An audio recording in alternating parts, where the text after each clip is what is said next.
About what the excellence plan is. So the excellence plan is a document that we developed with input from staff members, consultants, and others to be able to help us using benchmarking as well. And it's focused on safe and reliable operations of the plant moving forward. And there will be a great opportunity for you to basically take a look at that when you do a fact finding. And so we invite that and invite your feedback on it. So the excellence plan really has three major items associated with it. It has a focus area on Diablo Canyon employees and the organization. And then it has a focus on business planning and plant operations, which is maintain reliable operations of the plant. And then the last element of it is that decommissioning strategy that Tom gave you an introduction to. So in the area of DCPP employees and the organization, so one of the major things that we're working through is we have the retention, which is a part of that, but then we move into workforce management strategy. And that's really basically putting in place our review of our personnel and then being able to have that workforce plan and recognizing that at the end of the first tier of retention, we could have folks that would decide to exit, either for a number of reasons. One, of course, we have a mature workforce and that timing aligns with a lot of that, but also, folks could just choose to do other things. So in that type of things that are in that excellence plan. No, it's not just they choose to. After 4 years, they say, I only got 5 years left and I'm 37. I'm being forced to. That is a distinction. As opposed to just choose, because if it was going to run for 20 years longer, some people would just choose. But that is a distinction, and that's the distinction we're going to look at. Yes, and so with that, part of the things that we're doing, the first stage of that is called alignment. And so we have started station alignment workshops where we have basically mapped out, one, where the plant's going, as we all know, and then the second road of that talks about the individuals and where each individual might choose to go based on what's happening with the facility. And those could end up in, like you said, various ones. You could choose to go somewhere else. You could choose to stay with the company. And so our plan in that area also includes retraining individuals for decommissioning. It includes also rotational assignments that are within nuclear and outside of nuclear. We've actually had a couple people participate in some rotations over in the power gen area. So we want to be able to retain the talent and then make sure that people understand that there's a road beyond Diablo Canyon. So those are some of the things that are in the people section of it. As we look at the business planning and the plant operations, there's a couple of key elements there. One is being able to make sure we maintain strong plant operations. So we have existing systems in place for being able to monitor that and to be able to act on it with strong maintenance. But as you're aware, we have a number of projects that are in flight. Our project portfolio goes out to about 2020, so they don't go much beyond that in terms of things that are identified. But we put in place a review process to be able to take a look at the projects to see if there are things that we may not choose to move forward on. And so what we did with that is we established a charter and an executive oversight board to oversee that process. And then we involved a multidisciplinary team as a part of that effort, from engineering to projects to maintenance to business planning. All of those elements are there as we go back and relook at the projects.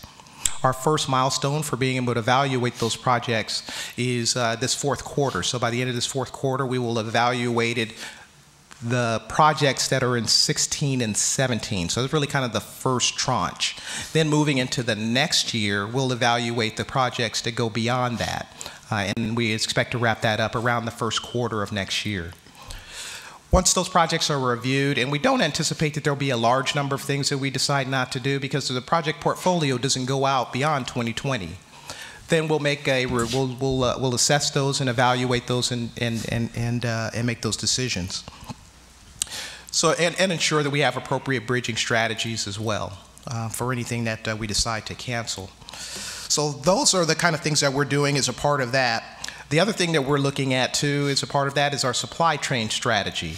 So given that, how we be able to procure our vendors, make sure that there is good contracts in place that last throughout the duration, we'll be looking at that as part of this excellence plan as well.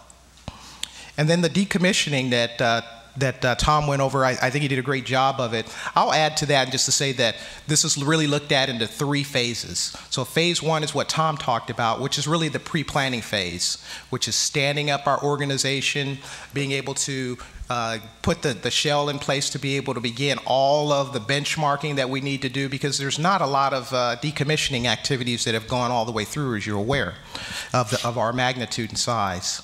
So we'll be doing that, and then in phase 2, in phase 2 of this effort of decommissioning will actually be the planning phase. And that's where, you know, from a project standpoint, we'll really be working through the scope, schedule, you know, and building toward a very executable plan like we would do for a refueling outage. So of course, it'd be much more monumental. And making sure we have the appropriate staffing, contracts in place, all of those things. And then that would, at the end of that period where we're ready to shut down the plant and begin to shut it down, we'd move into phase 3, which is now the execution of the decommissioning. So all of those things are being done in a very measured approach. This excellence plan is a living document, so I want to be pretty clear about that, because we're talking about a very long period of time here, and we're going to have to make adjustments, and we'll get input from our employees and others, and we'll learn more from benchmarking, and we'll continue to add into this plan as we move forward. There's 2 major strategies for decommissioning. There's one where you move rapidly into the disassembly and removal of the plant, and the other where you mothball the plant and leave it in safe storage for 2, 3, 4 decades, and then perform decommissioning. I presume that decision between those 2 options may not have been made yet, but since they're significantly different approaches, that's something that would be of great interest to know if we do elect that we should be, as a committee, reviewing decommissioning planning in addition to operational safety of the plant. Yeah, I'm going to say that we're standing up that organization that's going to look at those options, and so we're looking at being able to have that organization stood up in next year, particularly in the first half of next year, and so they will be working on that final decision to be able to, you know, to be able to talk about, you know, kind of what strategy we would employ. Is it fair to say, Mr. Harbour, that within a few years that that plan may be crystallized? That is very fair to say. Yeah, within the, we're targeting by the end of next year where we will have it pretty well laid out, but I'm going to say within 2 years it should be pretty darn crystallized for us. I'm troubled by trying to project 7 years ahead into these 9 years. Actually, it's a little less than 9 now. A lot of the very highly skilled technical experts at this station can get jobs elsewhere in PG&E if there are enough of them. People that maintain pumps and people that worry about electrical buses and people that are concerned with I&C. There's a lot of that elsewhere in the company. It's a great big company, and such people, if there were enough of them at least, could find positions elsewhere. But nowhere else in PG&E do you employ, or would you ever wish further to employ, people who worry about the reactivity in the core. These are reactor physics people on the engineering staff, a few, who are necessary to have on the staff because as fuel failures might occur or fuel is shuffled, these people have to be available to do those calculations and to assure that not only are license conditions met, but all the other safety provisions are present. They can't find a job anywhere else in PG&E. And if you don't mind my saying, there's not as much health physics in the rest of the company as there is here, because this is where the radiation is in the company. I mean, not counting Humboldt a little bit. With 2 years to go, how are you going to keep those people for the whole 2 years when they drop dead on a certain day and they've got years to find a job somewhere else? The best of them are going to be, gee, in 2025, on a certain day I'm going to be done. We're just pretending 5 years hence, I've got 3 or 4 years to find something. And the first good one that's come along, would you not jump at it? Because you might not find it later, because those vacancies are few and far between. how are you going to, have you thought through, you is plural, but you're sitting here, you singular, but you is plural. Have you thought through how to retain those absolutely specialist positions for which no other employment in PG&E is possible, for which very great demand exists elsewhere because they're really good, and for whom the drop-dead date really means unemployment, unless they found something ahead? Well, I got a prediction for you. You're going to quadruple their pay in the last 2 years to keep them, and it's cheap. I'm not joking. It doesn't seem to me that merely doubling their pay would be enough. Maybe doubling, because that would give them a whole year to look. Doubling it for 2 years would give them 2 years to look. Okay? I don't see how something like this is going to survive for those few, and there aren't very many, few dozen out of the hundreds and hundreds, specialists who can't find anything else elsewhere in PG&E, highly desirable. In an industry running about 100 plants at 60 sites, they're going to be sought, and they're going to flee you. Yeah, you know, you bring up a good point. And you bet I do, and I've been thinking about this ever since June, and I know you guys are thinking about it too, but I haven't heard you think about it, to say anything about it. Let me talk about what we have thought about. I'd quadruple their pay. Okay, so you bring up a good point, and it is one that so you have to pay them $400,000. You got to run the damn station, don't you? So, like I said, you bring up a good point, and it is one that we have thought about. And I'm not going to say that we're perfect and we believe we have the perfect answer, but I'll talk about what we have done with respect to that. One of the things that is a part of the retention agreement, and it's with that in mind as well, is that at the end of that third tranche, so say, for instance, if you have a highly specialist individual and that individual chooses to have to spend additional time looking and doesn't choose to stay with PG&E for whatever reason, at the end of the second tranche of that retention is a very nice severance payment. And so that will provide the individual a significant amount of funds to be able to, if they need to spend additional time, if there's something not available, it would give them finances to be able to last a while before they would be able to. Now, we're not going to say that that's a perfect answer and works out really, really well for everyone, but we're going to say that's part of our agreement that we have as part of the second tier retention, that gives some incentive. Okay, so now let me give you, everybody in the audience and watching on the streaming, another concern, and we all understand this. It's what we call the two-body problem. You know what that is? You have an expert in this, one of the ones I just mentioned, and he or she has a spouse who is equally highly educated, perhaps not in engineering, but because people tend to marry people like them, for whom they both have to move and find a job. And that becomes really more difficult. But we're imagining somebody's between 30 and 35 or 40 and 45, and sort of in the middle of their life, and they have to up, and they've got a career right here, but one of them's got to move, and the other one's got to move too, and maybe they're highly educated and extremely difficult to try to find a little niche. In academia, we call this a two-body problem. You hire a professor from someplace, and the spouse has to find a job too. And it's much easier in the Bay Area than it is around here, because, you know, I live in the Bay Area where we have millions of people and a lot of jobs, and you don't have that around here. That's going to compound your problem of retaining these people, because the first good one that fits the both body problem, they're going to jump. Anybody that doesn't believe that, not all of them, but all too many of them, anybody that doesn't believe that doesn't understand what I understand. When we try to hire, I'm in the university in Berkeley, when we try to hire an expert and we got to find the two-body problem for the spouse, that's a really difficult hurdle. And I do not believe that in the last year of operation, you're going to have the quality staff that you have today. And if you believe that you're going to have the quality staff you have today, you're smoking something. Is it adequate? Don't know. Is it going to be up to today? I do not believe that. Mr. Harbour, you now see... And that's the disaster of the 9-year plan, as opposed to a station I know in the Midwest that closed with 2 months to go. They didn't face it. Mr. Harbour, now you see Dr. It's terrible. Dr. Butler will be a perfect candidate for Director of Human Resources for your facility. I don't think so. I mean, you ought to know that. You ought to know that at my laboratory in Berkeley, when we try to hire an expert, we got to find a job for the spouse. To be fair to PG&E, I do not believe in the current recent history any large Fortune 500 corporation had given a 9 years notice for employee separation.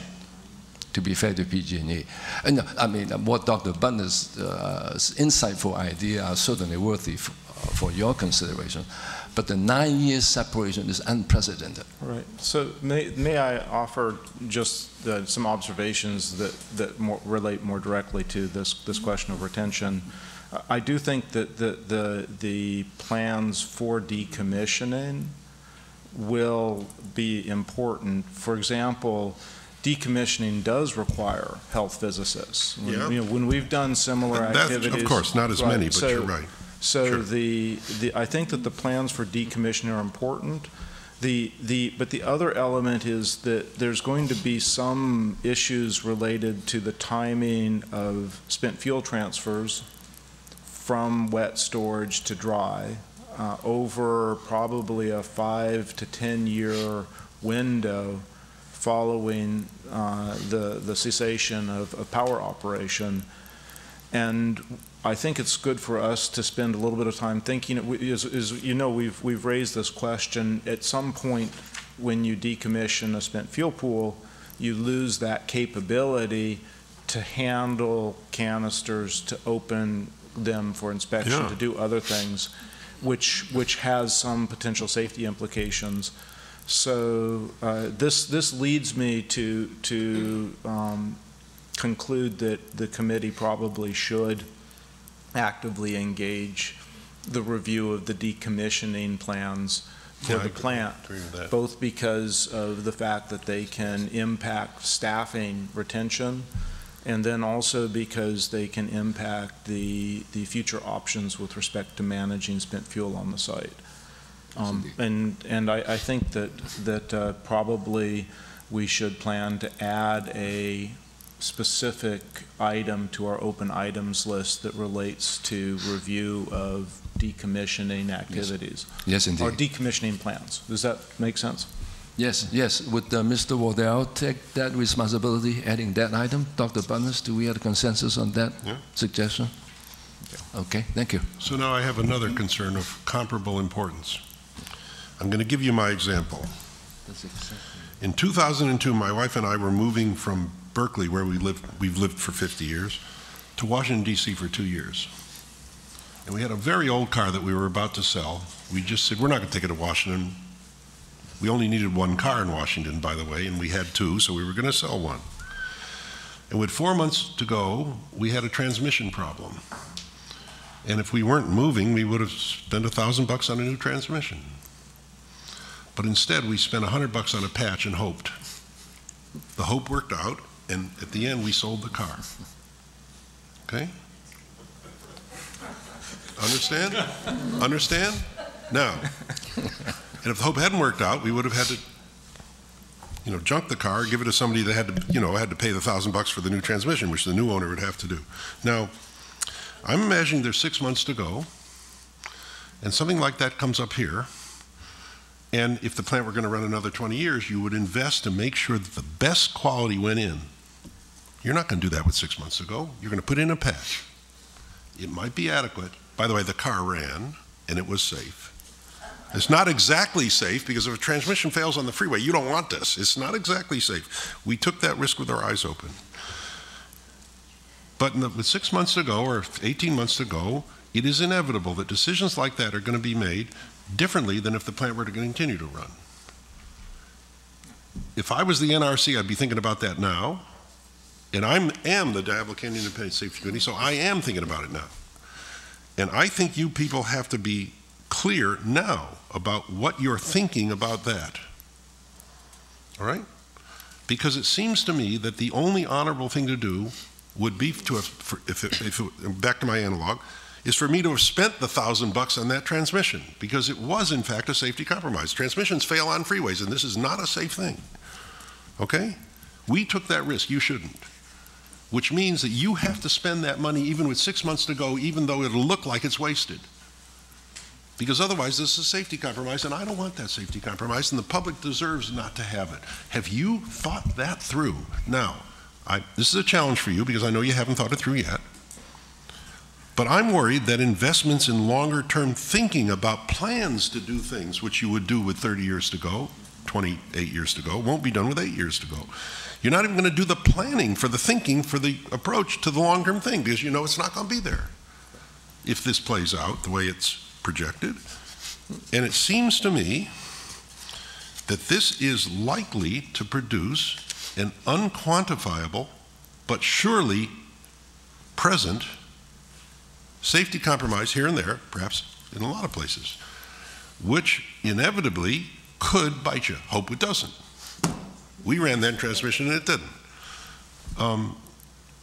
And I don't know how to quantify that, but I'm telling you that anybody that thinks about this the way I think about it will inevitably lead to the conclusion that there will be compromises compared to if it was going to run 20 more years and you would have put in the Cadillac, which, by the way, to your credit, you have done elsewhere. The classic example is, what if the head replacement came up with 3 years to go instead of 3 years ago? 3 years to go rather than 3 years ago or 4. You wouldn't do that. You're not going to go spend $80 million, whatever it was, right? And yet that was needed for safety. I'm lecturing you even though I love you. I know it's not your remit by yourself, but you're the company to me, and I want the company to understand that we are going to think about that. And yeah.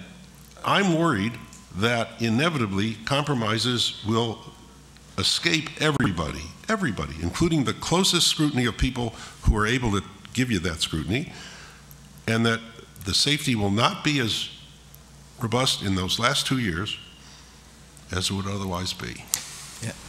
What I would respond to that would be to say that, you know, it is PG&E's intention, and I know I speak for not just PG&E, but also the leadership team and the employees at the plant, is to run our facility with the highest levels of safety. I accept that pledge. And I think we have a track record that where we make decisions based on that, and we have you know, items that we review where we first go after the safety element, and that is always going to be paramount, and then the cost is really kind of a byproduct of that. You know, as we're looking at things such as, you know, our main generator, you know, and we've had contentions around, hey, is this a, you know, from others that would say, hey, this is not a cost thing given that you're not going to run for 30 years, but we're looking at that purely as a safety thing.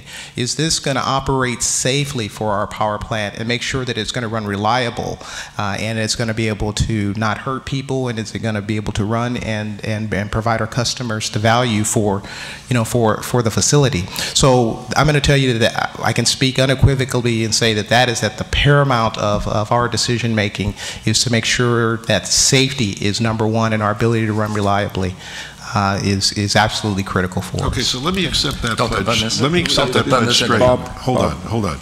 This is important.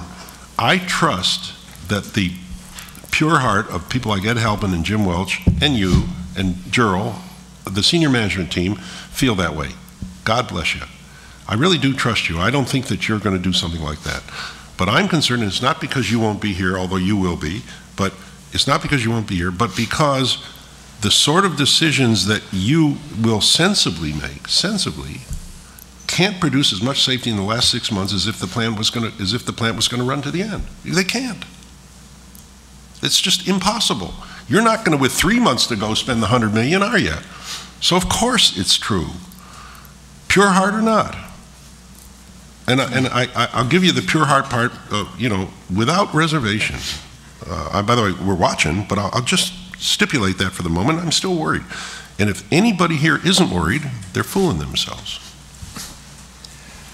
Okay, Dr. Peterson has a comment. No, actually, I think at this point we should move and accept. I have no additional comments. I think I've captured all of the actions that we should be taking with respect to joint proposal earlier, and they'll show up in the transcript. So.